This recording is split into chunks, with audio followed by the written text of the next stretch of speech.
welcome to Upgrade. I'm your host, Frank the Tank, and today I bring in the Ace PB277Q version 7. We're going to take a look at this nice little bad boy and see how well it works. Now, maximum resolution is 2560 by 1440, so you can hit the HDMI a little bit higher, level. So it's not a 4K LED, so we're gonna go ahead and open it up and see what you get, and we're gonna conduct a little small test too. And if you guys are interested in stuff like this, let me know, hit me up. All right, let's commence with the actual machine itself. Let's see how big it is and how wide it is. So if you guys notice, the bezel, it's centimeters. I don't think it's even possible.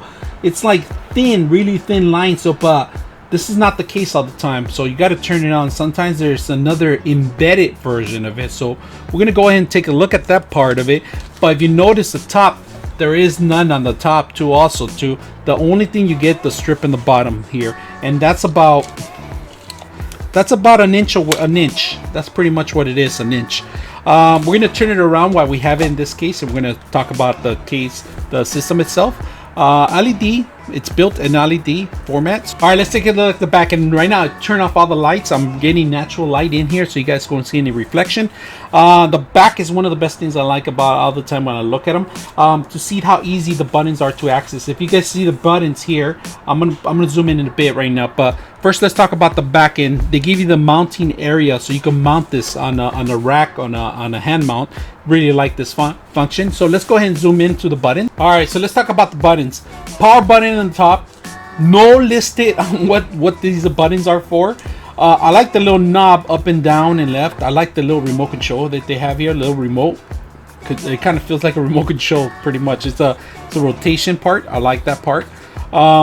This is you could click down on it. Wow, you click on it. So I don't like that they don't list anything on the buttons, and I don't like them in the back because sometimes it's a little difficult to find out which button you're actually clicking on. You might switch monitors, and I had issues where I actually split the screen or picture in picture.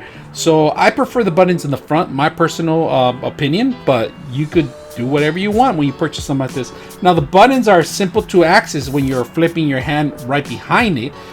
This is probably a little plus. I like this to actually go up and down the screen and click on it instead of finding the right button to go up and down. So we're gonna take a look at that option too. So we're gonna take a look at that part. So let's go ahead and continue with the machine.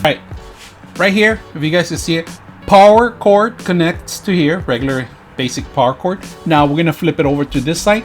Here we're gonna start with the HDMI 1, HDMI 2, display port, and then we have an audio jack 3.5. In here you could plug in your headsets, and we're gonna see if it has built-in speakers, because I do see speakers in here. So we're gonna go ahead and test that out. So if it's even worth buying something like this, so if you want to make it like an external TV, you could probably do that. So we're gonna test it out first, see if that's the case. All right, they also give you a display cable for that, of course. The neck itself is very important to have. Of course, we're gonna put it face flat. The warranty information and the manual, of course, how to reset it, factory reset. It's very, very important. And then the base itself. The base is not that heavy. There is a metal aluminum base on the bottom underneath of it, but the top of it's plastic. And then, of course, the power. So not that bad. These are the accessories that when you purchase it, this is all it comes with. They don't give you an HDMI cable. They actually just give you the display port, because this is kind of the new norm now, what's going in the market with all the VGA cards having mostly display ports, and now they're starting to have the Type C connection. So we're going to see that on the next versions of machines that are coming out, probably around the middle of this year, so stick around. All right, so today we're going to play a video from YouTube. It's a 4K video, but this is not a 4K monitor, so just to let you know, we're going to see how the quality of it looks. So right now I'm using the external camera so you guys could capture, some of the stuff. So let's go ahead and play the footage and see how well it works with it. So let me find my mouse. I'll push play, and so far it's pretty crisp. I could actually see it pretty good. Penguin lighting looks great. We're going to go ahead and mess some functions while we're doing this. So let's go ahead and do that. So in the back of the buttons, I'm gonna hit the menu button, and you can navigate here. Modes, button on the top, modes. We're going to go modes. And here you get to use the eco-friendly, graphics, Movies. Well, I like the graphics actually. It's a little brighter. And then darkroom. If you guys see the changes, reading, and then RGB, sRGB, and then user. You could change it to modify whatever you want. I like the movie style. I like the graphics. We're gonna stick to graphics. We're gonna go back to menu again and see what other options. Brightness and input, and then the last one should be a menu. So let's go to menu, input, source. We're not gonna change. Input is DPI in. Right now we have DisplayPort in. We're gonna go ahead and go into. That's it. That's pretty much what you get. Those two modes. So we're gonna go exit, and it gives you arrows where to how to navigate. So, but you have to hit the actual button. All right. So we're gonna go into inputs again and see if we can see the audio in here. And unfortunately, I don't see it here.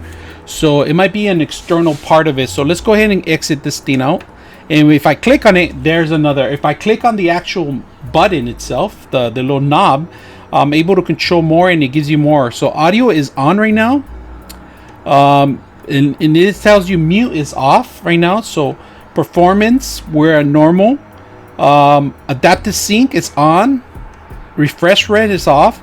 OSD options, and then the system. This is where you actually go into do the factory reset. So it's not that bad. I like it. I like it all around. We're gonna go ahead and stop this, and then we're gonna go review a video that I created. Okay. Pretty loud. I like it. Sounds like a mono. It doesn't sound stereotype. I'm your host, Prophet 74. Sounds pretty good. Today I'm gonna bring another little video regarding the Yeah, cameras. I'm putting the mic a little closer. So, if you guys like what you see, make Audio sure to wise, subscribe to the show. not I'm your that host, bad. Prophet 74. I like how it So we're gonna sounds. talk about a couple Gives you things. good You guys notice option. There's different colors on these, and I'm gonna put this in 4K if it's possible. Yeah, The cameras good might options. be a little Good bit options. off. I Let like me the see if I audio. can I like actually the pick some external up. speaker. That's a plus. I like that. Especially if you're gonna do training now these days. If you want to play video games, Alright. maybe connect your PS4 So or now, your we're gonna talk Xbox. a little bit about the cameras. You're gonna be able to do We're gonna that. start with the cheapest one. Go ahead, let's go and do another test and come back right now with another review of a different model, a different test. All right, this is a test that I currently do a testing model of all my monitors that I purchase now these days. This tells you how much lag it has and how many megahertz it's actually the system is running. Now, just to keep in mind, you can hack these monitors and add some more megahertz so you can see less of a lag or less of the blurriness.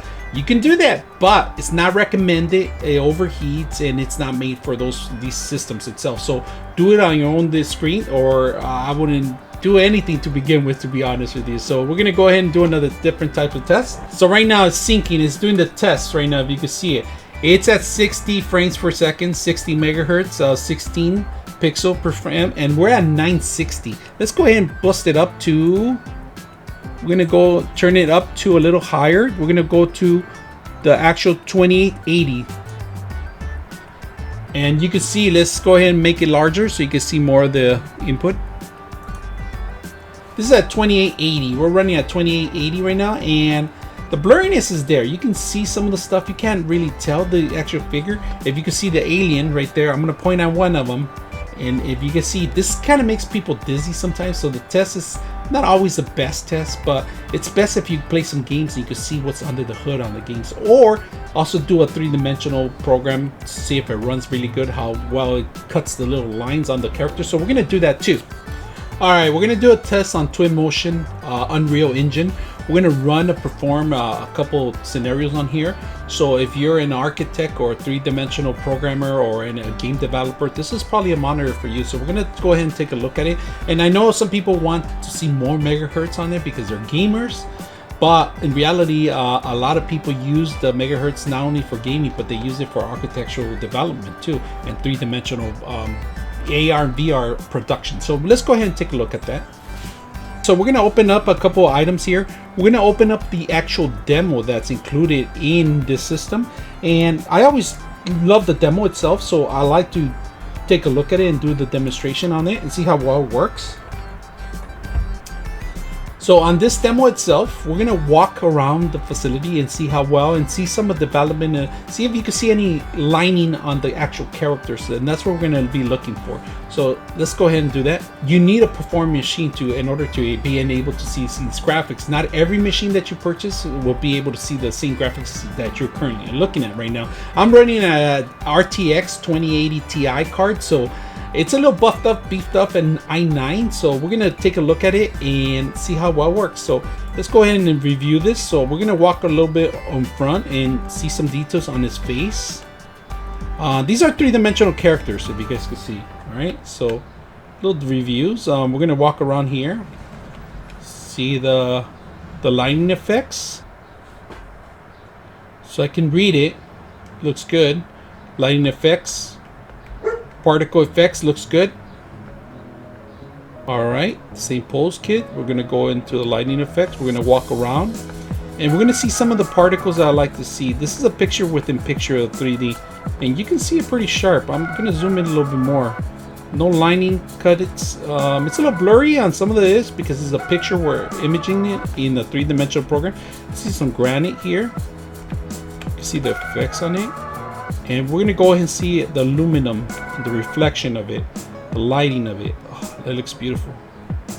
I like running these tests because it gives me a in-depth of how things will look in the real world compared to a three-dimensional world, which is great. Of course, they have the Rhino on the top because it's compatible with Rhino too. SketchUp, another program. So, but that's another review we're doing. All right, here's a couple materials that we're gonna see lining up, and the effects are really good. I mean, I don't see any blurriness when I turn left to right. See, it's you can hardly tell. I see just a little tiny bit, but it's not as bad as I thought it was going to be. So not that bad. The machine's keeping up with the graphics. No overheating at all. I'm touching the back. It's still within means. So some machines end up overheating if they have too much graphics running or constant usage too. So look at this glass. You can see it. You can make it. That concludes this test. Hope you guys enjoy this test. Well, if you guys like this monitor, it's a pretty good, decent deal for the monitor, to be honest with you. And if you guys like stuff like this, let me know. I'm your host, Frank the Tank, out.